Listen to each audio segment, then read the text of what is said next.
வணக்கங்க. நம்ம இன்னைக்கு அறுசுவை அரிசியில வெளியில நல்ல மொறு மொறுன்னு உள்ள ஜூஸியான குயிக்கா செய்யக்கூடிய ஒரு ஃப்ரை ரெசிபி தான் பார்க்க போறோங்க. இந்த வீடியோ கண்டிப்பா குக்கிங் எக்ஸ்பர்ட்ஸ்க்கு இல்ல அப்படின்னாலும் பிகினர்ஸ்க்கான டிப்ஸ் நான் சொல்லியிருக்கேன். யூஸ்ஃபுல்லா இருக்குங்க. நான் இதுக்காக கோதுமை மாவு 2 டேபிள் ஸ்பூனும், சோள மாவு 2 டேபிள் ஸ்பூனும் கலந்து வச்சுருக்கேங்க. நான் அதை எடுத்துக்கிறேன். உங்களுக்கு இது 2மே வேணாம் அப்படின்னா மைதா 4 டேபிள் ஸ்பூன் எடுத்துக்கலாங்க. ஆனால் சோள மாவு 1 டேபிள் ஸ்பூனாவது இருக்கணும். அரிசி மாவு 2 டேபிள் ஸ்பூன் போட்டுக்கலாம். கூடவே 1 டேபிள் ஸ்பூன் அளவுக்கு கடலை மாவு போட்டுக்கோங்க. இது கூடயே காரத்துக்காக 1 டீஸ்பூன் மிளகாத்தூளும், 1 டீஸ்பூன் அளவுக்கு மல்லித்தூள், 3/4 டீஸ்பூன் அளவுக்கு கரம் மசாலா சேர்த்திக்கலாங்க. நான் கூடவே இஞ்சி பூண்டு விழுது நல்லா இடித்து வச்சுருக்கேன். 1 டேபிள் ஸ்பூன் அளவுக்கு சேர்த்திக்கலாம். ஒரு 1 1/2 டீஸ்பூன் அளவுக்கு எலுமிச்சை சாறு எடுத்துக்கோங்க. அதுதான் நல்லா டேஸ்ட் கொடுக்கும். அதுக்காக கண்டிப்பாக எலுமிச்சை சாறு எடுத்துக்கோங்க. இது கூட 1/2 டீஸ்பூன் அளவுக்கு ஜீரகத்தூள் நல்ல மணமாக இருக்கும். 1/2 டீஸ்பூன் அளவுக்கு மிளகுத்தூள் எடுத்துக்கலாம். உங்களுக்கு இன்னும் கொஞ்சம் காரம் வேணும், மிளகாய்த்தூள் வேணாம் அப்படின்னா மிளகுத்தூள் இன்னும் கொஞ்சம் கூட சேர்த்து எடுத்துக்கோங்க. உப்பு தேவைக்கேற்ப எடுத்துக்கலாம். நான் 2 டீஸ்பூன் எடுத்திருக்கேன். பார்த்துட்டு உப்பு அப்புறமேல் போட்டுக்கலாங்க. 1 டேபிள் ஸ்பூன் அளவுக்கு எண்ணெய் சேர்த்திக்கலாம். யூஸ்வலாக இது சூடான எண்ணெய் சேர்த்தணும்பாங்க. அதெல்லாம் தேவையில்லைங்க. நம்ம சோள மாவு போட்டிருக்கோம். அதனால் சூடான எண்ணெய் தேவையில்லை. நல்ல நார்மலான எண்ணெயை 1 டேபிள் ஸ்பூன் அளவுக்கு எடுத்து இந்த மாதிரி நல்லா கலந்து விடுங்க. மாவு எல்லாமே அந்த எண்ணெயோடையும் இஞ்சி பூண்டு விழுதோடையும் சேர்ந்து வரணும். அந்த மாதிரி சேர்ந்ததுக்கு அப்புறம் நீங்கள் தண்ணி ஊற்றி பெசறி விடுங்க. தண்ணி ஊற்றும் போது ஒட்டுக்கா ஊற்றிடாதீங்க.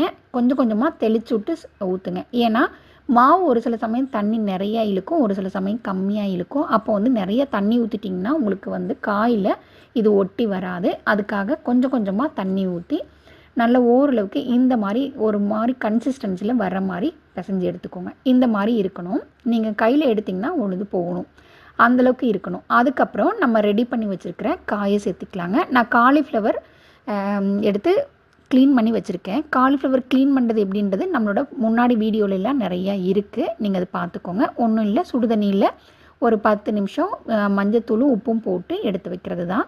ஒரு லைட்டாக பிளான்ச் பண்ணி எடுத்து வச்சுருங்க. இது காயோடு நல்லா பரட்டி விட்டுறணும். இந்த மாவெல்லாம் காயில் நல்லா கோட் பண்ணி வரணுங்க. இந்த அளவுக்கு இருக்கணும். இது இப்படியே பொரித்து எடுத்திங்கன்னா ஒட்டி வராது. அதனால் இது கூட நம்ம ஊற வைக்க போகிறோம். அதுக்கு முன்னாடி கருவேப்பிலை கொஞ்சம் சேர்த்திக்கோங்க.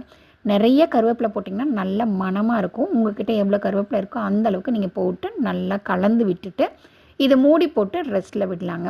இது ஒரு 10லேருந்து 15 நிமிஷம் வரையும் இது ரெஸ்ட்டில் இருக்கணும். அப்போ தான் உங்களுக்கு காய் நல்லா அந்த மாவோட ஒட்டி உங்களுக்கு மேலே கிறிஸ்பாக வரதுக்கானது இதுதாங்க. நல்லா ஊற வச்சுருங்க. அவ்வளோதாங்க. ஒரு 10லேருந்து 15 நிமிஷம் வாக்கில் ஆயிடுச்சு. இப்போ நம்ம இதை எண்ணெய் ஊற்றி பொரிச்சு எடுத்துகிட்டு வந்துடலாம். நான் எண்ணெய் ஊற்றிட்டேன். எண்ணெய் நல்லா சூடாகணுங்க. இது எண்ணெய் சூடு பண்ணும்போது ஹை ஃப்ளேமில் வச்சுக்கோங்க. ஆனால் சூடானதுக்கு அப்புறம் இது கண்டிப்பாக மீடியம் ஃப்ளேமில் தான் இருக்கணும். ஒன்று எடுத்து போட்டு பாருங்கள். ஒரு காய் எடுத்து போட்டிங்கன்னா உடனே எலும்பி வரணும். அந்த சமயத்தில் தான் நீங்கள் மற்றதெல்லாம் போடணுங்க. இப்போ நல்ல எண்ணெய் சூடாயிடுச்சு. நம்ம போட்டு பொரிச்சிக்கலாம். இதை பொரிக்கும் போது கண்டிப்பாக மீடியம் ஃப்ளேமில் இருக்கணுங்க. லோ ஃப்ளேம்லேயும் வச்சிடாதீங்க, ஹை ஃப்ளேம்லேயும் வச்சிடாதீங்க. ஹை ஃப்ளேமில் வச்சா தீஞ்சு போயிடும். லோ ஃப்ளேமில் வச்சிங்கன்னா கிறிஸ்பாக வராது. அதுக்காக தான் நம்ம மீடியம் ஃப்ளேமில் எண்ணெயோட சூடு அப்படியே இருக்கிற போது நீங்கள் பொரிச்சு எடுக்கணுங்க. அவ்வளோதான். மொதல் டைம் போடும்போது கொஞ்சமாக போட்டு பொரிச்சிடுங்க. இந்தளவுக்கு கொஞ்சமாக போட்டு பொரிச்சிடுங்க. அப்போ தான் எண்ணெயோட சூடு உங்களுக்கு தெரியும். அதனால் அடுத்த தடவை போடும்போது இன்னும் கொஞ்சம் நிறையா காய் போட்டு பொரிச்சிடுங்க. நீங்கள் சோள மாவுக்கு பதிலாக மைதா மாவு கூட பயன்படுத்திக்கலாம். ஆனால் அது கொஞ்சம் மொறுமொறுன்னு அதிகமாக வராதுங்க. அதுக்காக நம்ம சோள மாவு எடுத்துக்கிட்டோம். ஒவ்வொரு பேட்சுக்கும் கொஞ்சம் கருவேப்பிலை கொஞ்சம் சேர்த்துக்கிட்டே கூட போகலாங்க. நல்லாயிருக்கும். இந்த பொரிச்சதோட கருவேப்பிலையும் சேர்த்து வச்சு சாப்பிடும்போது பொரிச்ச கருவேப்பிலை இன்னும் நல்ல டேஸ்ட் கொடுக்குங்க. யாருமே வேணான்னு சொல்ல மாட்டாங்க. அதனால் கருவேப்பிலை நிறைய சேர்த்திக்கோங்க. அவ்வளோதான். இதே மாதிரியே எல்லாத்தையும் பொரிச்சு எடுத்துருங்க. ஒன்ஸ் நீங்கள் இது வெளியில் எடுத்த உடனேயே லோ ஃப்ளேமுக்கு மாற்றிக்கோங்க. அதுக்கப்புறம் கையில் நான் ஒரு தடவை அந்த மாவு காயோட நல்லா ஒரு தடவை பரட்டி விட்டுட்டு மறுபடியும் போடுங்க. அதுக்கப்புறம் மீடியம் ஃப்ளேமில் தான் இருக்கணும். எப்போ பொரிக்கிறீங்களோ பொரிக்கும் போது கண்டிப்பாக மீடியம் ஃப்ளேமில் தான் இருக்கணும். அவ்வளோதாங்க. நம்மளோட காலிஃப்ளவர் ஃப்ரை சூப்பராக ரெடி ஆகிடுச்சு. நான் சொல்லியிருக்கிற மாதிரியே நீங்கள் செஞ்சிங்கன்னா கண்டிப்பாக இது மேலே நல்ல மொறுமொறுனே இருக்கும். ரொம்ப நேரத்துக்கு இது மொறுமொறுனே இருக்குங்க. நீங்கள் மைதா மாவு போட்டிங்கன்னா இது மேலே கொஞ்சம் உணர்ந்து போய் வேறு மாதிரி ஆகிடும். கடல நம்ம வந்து சோள மாவு போட்டிருக்கோம். ரொம்ப மொறுமொறுன்னு இருக்கும். சூப்பராக இருக்கும். நீங்களும் உங்கள் வீட்டில் இதே மாதிரி ட்ரை பண்ணி பார்த்துட்டு எப்படி இருக்குன்னு சொல்லி கமெண்ட்டில் தெரியப்படுத்துங்க. இந்த வீடியோ உங்கள் ஃப்ரெண்ட்ஸ்க்கு யூஸ் ஆகும்னு நினச்சிங்கன்னா அவங்க கூடயும் ஷேர் பண்ணிவிடுங்க. இதுவரை நம்மளோட சேனலை சப்ஸ்கிரைப் பண்ணாமல் இருந்தால் சப்ஸ்கிரைப் பண்ணிக்கோங்க. தேங்க்யூ.